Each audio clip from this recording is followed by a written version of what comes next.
ఒకవైపున అమిత్ షా తెలంగాణ ఎన్నికల్లో మేము ఒంటరిగానే పోటీ చేస్తామని ప్రకటించడం, జనసేన తాను పోటీ చేస్తానని ప్రకటించడం, పవన్ కళ్యాణ్ అయితే ఆ పాయింట్ మీద కట్టుబడి ఉన్నట్టున్నారు. వాళ్ళ ఢిల్లీకి వెళ్ళినటువంటి సందర్భంగా అదే వ్యాఖ్యానించారు. 10 ఏళ్ల బీఆర్ఎస్ పాలనలో ఒక్క మాట కూడా లేదు, కాంగ్రెస్ వచ్చాక ప్రాంతీయ విద్వేషాలు వచ్చినాయి అంటూ ఘాటైన వ్యాఖ్యలు చేసుకొచ్చారు. అంటే బీఆర్ఎస్ పట్ల పాజిటివ్గా ఉన్నారు, కాంగ్రెస్ పట్ల వ్యతిరేకంగా ఉన్నారు. అంటే ఒకవేళ బీజేపీ కనుక పొత్తు పెట్టుకోకపోతే బీఆర్ఎస్తో పొత్తు పెట్టుకుంటారని తెలియదు. బీఆర్ఎస్ 10 ఏళ్ల తెలంగాణ పాలన జనసేన పార్టీపై కానీ నా మీద కానీ ఎప్పుడూ ఒక్క ఆరోపణ కూడా చేయలేదు అంటూ పవన్ కళ్యాణ్ స్పష్టం చేశారు. కాంగ్రెస్ ప్రభుత్వం వచ్చిన తర్వాత ప్రాంతీయ విద్వేషాలు మొదలయ్యాయని ఆరోపించారు. ఢిల్లీలో బుధవారం మీడియాతో మాట్లాడిన పవన్ కళ్యాణ్, గత 13 నెలలుగా నన్ను పర్సనల్గా టార్గెట్ చేసి విమర్శిస్తున్నారు.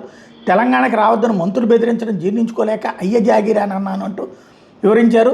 తెలంగాణలో సభలు నిర్వహించడానికి అభ్యంతరం చెప్పడం, తెలంగాణలోకి రావద్దనడం ప్రాథమిక హక్కులకు భంగం అన్నారు. జనసేన పార్టీ తెలంగాణలో పుట్టింది, అక్కడే లీడర్లు కేడర్ ఉన్నారని చెప్పారు. తెలంగాణలో సుమారు 1,500,000 సభ్యత్వం ఉంది. పార్టీ కార్యకర్తలు ఉత్సాహంగా ఉన్నప్పుడు వాళ్ళ కోసం పని చేయకూడదు అంటూ ప్రశ్నించారు. తెలంగాణ అభివృద్ధికి తాను కట్టుబడి ఉన్నానని, తన వంతు సహకారం అందించాలని మాత్రం కోరుకుంటున్నానని చెప్పారు. తెలంగాణ ఎన్నికల్లో పోటీ చేయాలన్న ఆసక్తి తనకు లేదని స్పష్టం చేశారు. బీఆర్ఎస్ పాలన మీద మాత్రం ఎలాంటి విభేదాలు లేవు, ఇప్పుడు మాత్రమే చేస్తున్నారు. అంటే వాస్తవంగా అయితే అప్పట్లో గొడవబడింది కేసీఆర్తోనే.